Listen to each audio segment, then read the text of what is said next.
Hello everyone and welcome to Learning at Home with Mrs. V. All right, so this is our first virtual day of the 2023 school year. So I want you to think of this as if you're working with me at school. To begin with, we always have morning work. So if you would get your piece of handwriting paper out that I gave you and write these two problems down. You can pause the video and then unpause it when you're finished, and we will go over these together. This is just simply a multiplication review and a division review, which it's also a fraction review. Remember, fractions are also division problems. So this is just a reminder of what those are and how to work them. So when you are finished, you may unpause the video and we'll go over these together.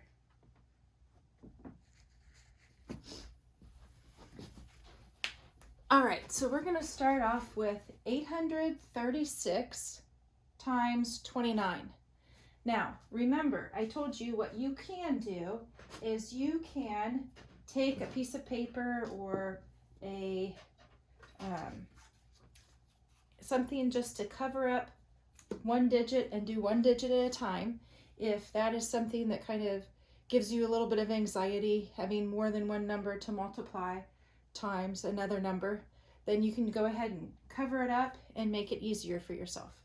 All right, so we're going to focus on 836 times 9 to begin with. So 9 times 6 we know is 54. So we'll put the 5 up, the 4 down here. I'm going to put a plus sign so I remember that I have to add that at the end.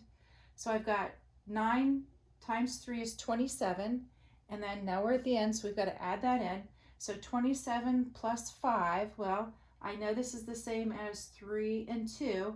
27 and 3 is 30, and 2 more is 32. So then I have 9 times 8, which is 72, plus 3 is 75. All right, so we've already finished multiplying every digit up above times the 9, and I'm finished with these, so I can cross those out. And now I'm focusing on the 2, which is a 20. All right, so we've got 20 times 6, which is 120. And then we have 20 times 30, which is 600, plus 100 is 700. And then we've got 20 times 800, which is 16,000. All right, then we simply have to add it up. 4 plus 0 is 4, 2 plus 2 is 4, 5 plus 7 is 12, 6 plus 7 is 13, plus 1 more is 14, and then 1 plus 1 is 2. All right, so how'd you do with the first problem? I'm sure you all did great. This is just simply review. So I know you are capable of doing these. All right, so now when I cross these out, that was just a way for me to remember that those were already done, those were already used. I was focusing on the next digit to multiply. It's really important for you to remember your place value.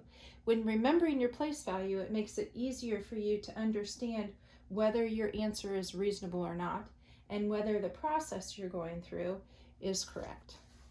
All right, so now we have 21 divided by 6. So 21 divided by 6. I've got to figure out how many 6's are there in 21. Well, can I do anything times 6 and get 2? Well, no, I can't. When counting by 6's, I've got 6, 12, 18, so now that's not a possibility. So now I'm going to look at this as how many 6's in 21? Well, 2 6's are 12, 3 6's are 18, 4 6's are 24, and that goes over. Can't go over. So we've got 3. 3 times 6 is 18. All right, So now I've got to figure out 21 minus 18. Well, if I count up 3 times, I get to 21, so I've got 3. And then remember, my leftover, my remainder, because there's nothing else to bring down, my remainder becomes my numerator, and what I'm dividing by becomes my denominator. So this 21 divided by 6, or 21/6, is 3 3/6. Now, I can check that with the C method. 6 times 3 is 18. 18 plus 3 is 21. So if that matches the numerator, I know I've got the right answer. But when I look at this, I know that 3 is half of 6. I also know that when I count by 3s, I can also get 6. So I can take a giant 1 out of here. I can take 3/3 out, and this becomes 3 1/2. So I can simplify that. All right, so this was our morning work for today. And now I want you to make sure that you have your subtraction and your addition papers on hand in front of you, because we're going to be going over some of those problems today, and then I'm going to assign the rest of them for you to do on your own. So today we're going to be reviewing regrouping when adding or subtracting mixed numbers. So we're going to start off with the addition, and then we'll move into the subtraction. So I'm going to do just a few of each page, and then the rest will be yours. So for number 1 on the addition page, we've got 3 1/4 plus 3 5/8. All right, so just like with the subtraction, we need to find a common denominator. Right now, we cannot add these up because they do not have the same number of parts in each whole. So we've got 4ths and we've got 8ths. If you can't see how to change this and make a common denominator, it's okay for you to continue writing out your count by or writing out the multiples until you can figure that out more easily. So I've got 4s, so I've got 4, 8. Well, obviously when I count by 8s, I get 8. So there we go. So I've got to create a giant 1 that will get me 8s here. I've already got 8s here, so that's the easy part. All right, so they're both going to be 8s. So how many times did I count up to get 8 when I'm counting by 4s? Well, I counted up 2 times. So I multiply 4 times 2. I just need to put the 2 also as my numerator to create that giant 1. So now I've got 3 2/8 plus 3 5/8. Now, when I add this up, I'm going to add my 8ths first. So I've got 2 8ths and 5/8, which is 7 8ths, and 3 plus 3, which gives me 6. Now I'm going to take a look at this. Is this an improper fraction? Well, my numerator is smaller than my denominator, so no, it's not. So now I don't have to go any farther. So I do not have to regroup this one in the answer. All I needed to do is find my giant 1 and then add it up. All right, so this was number 1. I hope you were doing this with me. Now on your paper, you'll notice that your problems are written out, instead of written out up and down, they're written out horizontally instead of vertically.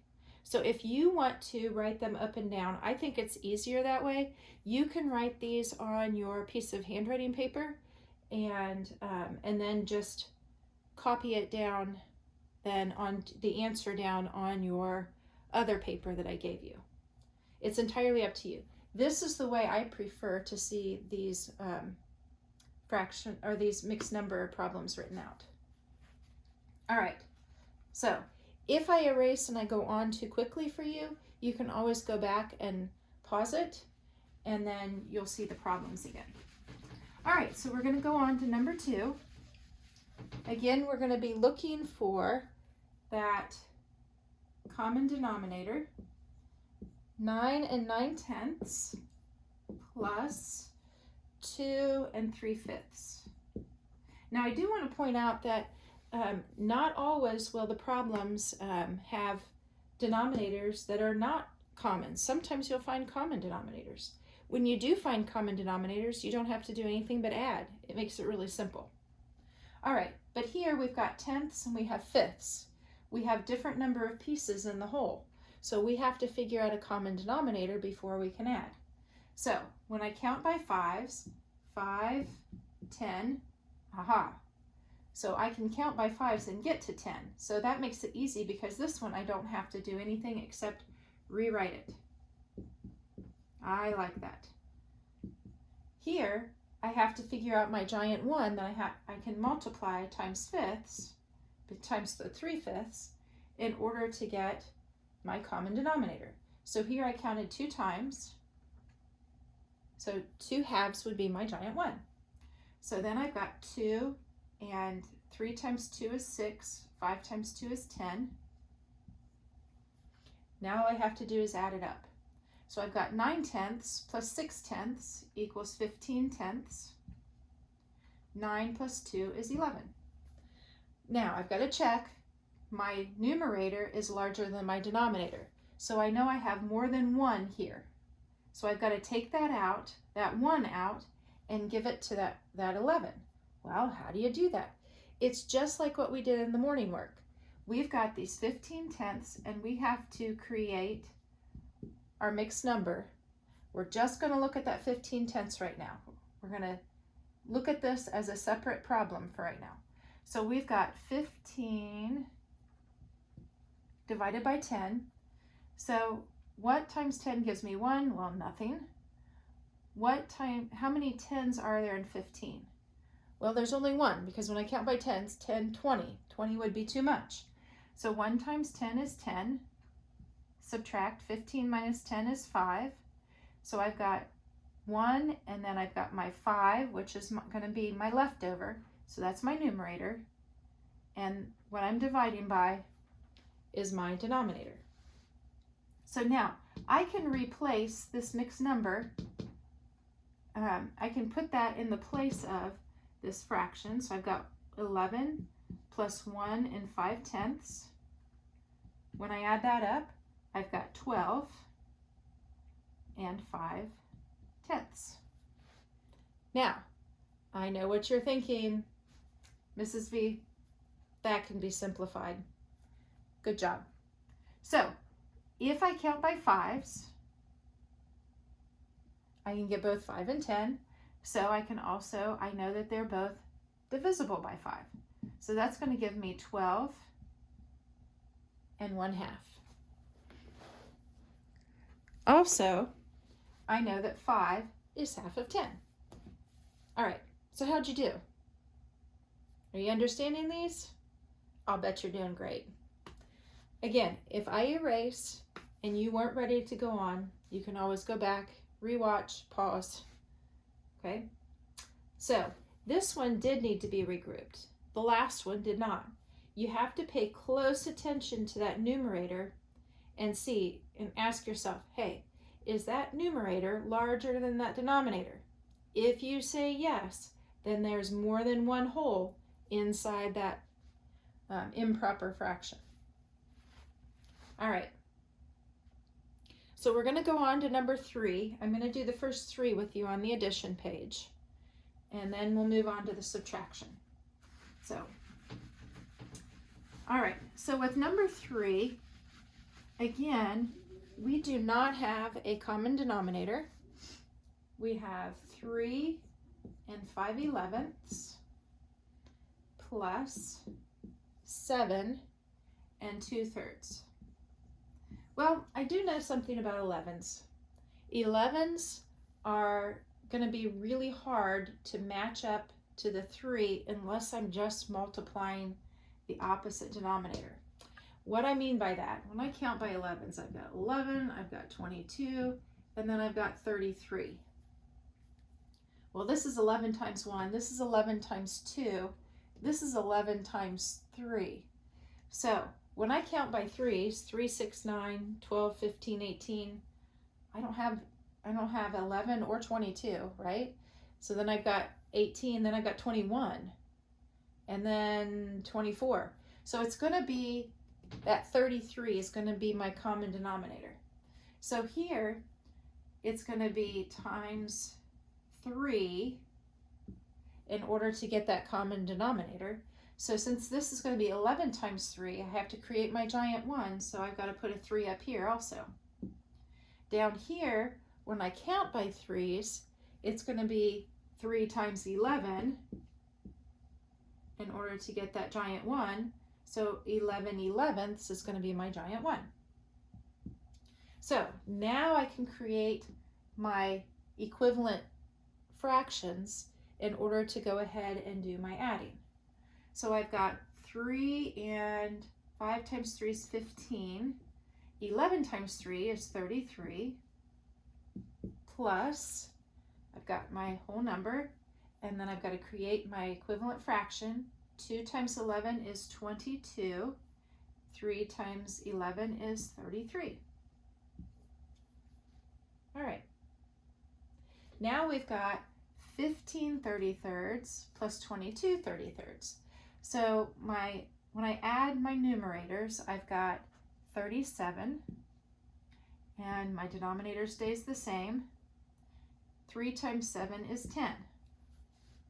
So now I have to check for an improper fraction. Well, I have one. My numerator is definitely larger than my denominator.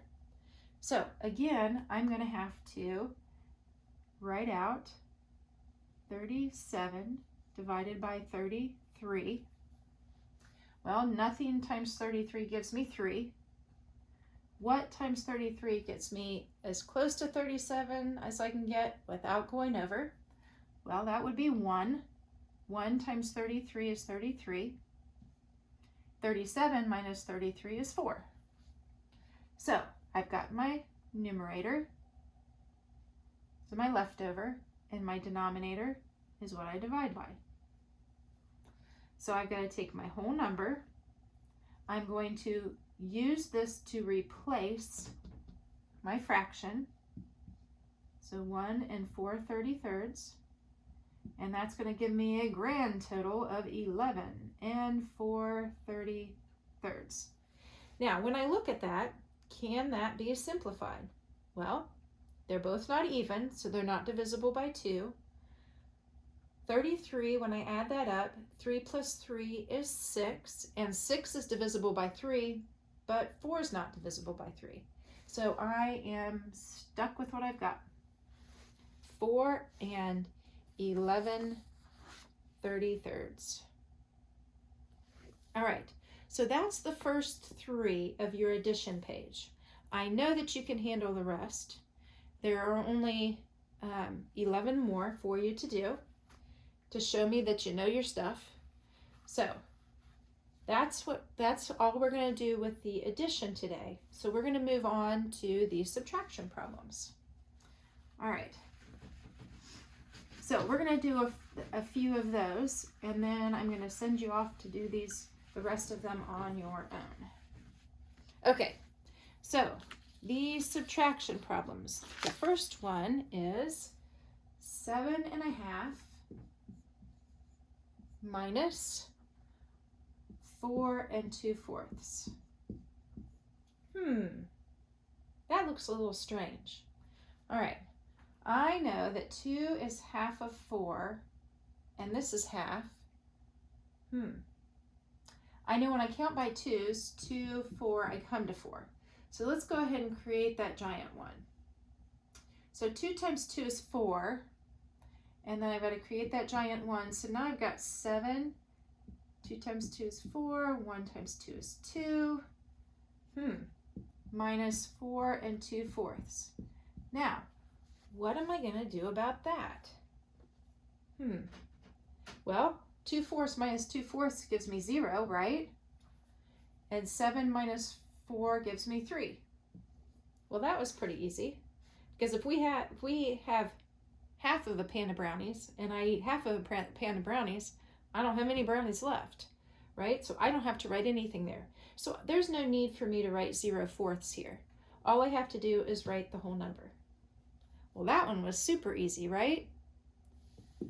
If only the rest could be that simple. Okay, so I kind of got a clue here because I know that 2 is half of 4, so I could have reduced that instead. And I know there are some of you out here who are thinking that.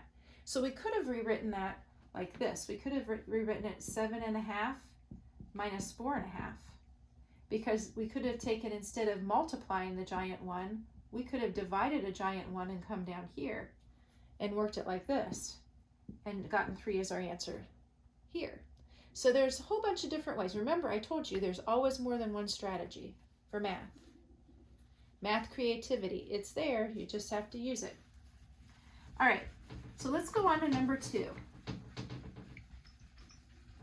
So number 2 is 8 5/10 minus 1 2/3. Okay, I've got thirds and tenths. Well, what do I know about tenths? I know when I'm counting by 10, I'm always going to have a 0 in the ones. So if I count by 3s and I come to a number that has a 0 in the ones, bingo, I've got it. So let's go ahead and write out our multiples. 3, 6, 9, 12, 15, 18, not yet, 21, 24, 27, 30. Got it. So both of these I can change and make them 30s. Now I just have to figure out how. So 10, 20, 30, when I count by 10s 3 times, I have 30. So 3/3 will be my giant 1. So now I can change this and make it 8, and 5 times 3 is 15, 10 times 3 is 30. There we go, that was easy. Now, when I counted by 3s, I know that I counted 10 times, 1, 2, 3, 4, 5, 6, 7, 8, 9, 10 times to get 30. So my giant 1 is going to be 10/10. So I've got 2 times 10 is 20, 3 times 10 is 30. Hold on, I can't subtract 15 minus 20. So I'm going to need to regroup. Regrouping isn't hard. You just have to regroup the same way you do whole numbers. So I'm going to take 1 from here. So now I've got 7. Here, I'm going to add my numerator plus my denominator. And that's going to give me my new numerator. 15 plus 30 is 45. And then my denominator stays the same. That's the only thing I have to change in order to be able to subtract, because now 45 is larger than 20. So now I can subtract it. So I've got 45 minus 20 gives me 25. Denominator stays the same. Whole number minus whole number. 7 minus 1 is 6.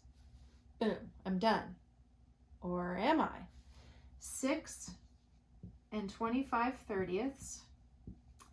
When I count by 5s, I can get both 25 and 30. So I know that I can take a giant 1 out, 5/5, and that will become 25 minus, or divided by 5 is 5. 30 divided by 5 is 6. Bingo. Now, if you don't see how to simplify this, that doesn't make sense to you, you can do one of two things. If you look at it and you think it can be simplified, remember, you've got your divisibility rules in your notes. Refer to those. And if you write this and you just don't see it and you circle it, remember, it is not a 5th grade standard. It is a 6th grade standard. And so if you think you can do something and you check your divisibility rules and you write it down simplified, remember, you get bonus points. Okay, so that's number 2. I'm going to go ahead and erase this part. Like I said, if you need more time with these, you can always go back and pause. Okay, number 3. last but not least, before I release you to start to do these on your own, number 3 is 7.5 minus 4 3/5. All right, so I know that when I count by 5s, I will always have a 0 or a 5 in the ones column. So I'm going to count by 2s. When I come to something that has either a 0 or a 5, bingo, I know I've got my answer. 2, 4, 6, 8, 10. Ha!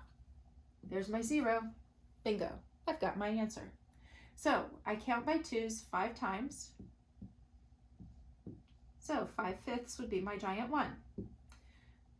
So this is going to be 7. 1 times 5 is 5. 2 times 5 is 10. 5/10. When I count by 5s, 5, 10, I count 2 times. So 2/2 will be my giant 1. So that would be 4 6/10. Okay, 5/10 minus 6/10, I can't do that. I've got to regroup. So I'm going to take 1 from the 7 and make this a 6. Then I'm going to add my denominator to my numerator and get 15/10 minus 4 6/10. I can do that. So I've got 15 minus 6 is 9. Denominator stays the same. 6 minus 4 is 2. Now, when I take a look at that, 9 is not even, 10 is. So 10 is divisible by 2 and 9 is not. 10 is not divisible by 3. So it's simplified as far down as you can get it. All right, so you have just a few problems to do, not very many. And these are going to be due on Monday. I believe that is the 30th. If you have any questions about these when you come back to school on Thursday, bring your paper to me and I will be glad to go over a few more with you during intervention time. All right, so I want you to keep thinking, keep learning, and always stay curious, and I will see you on Thursday.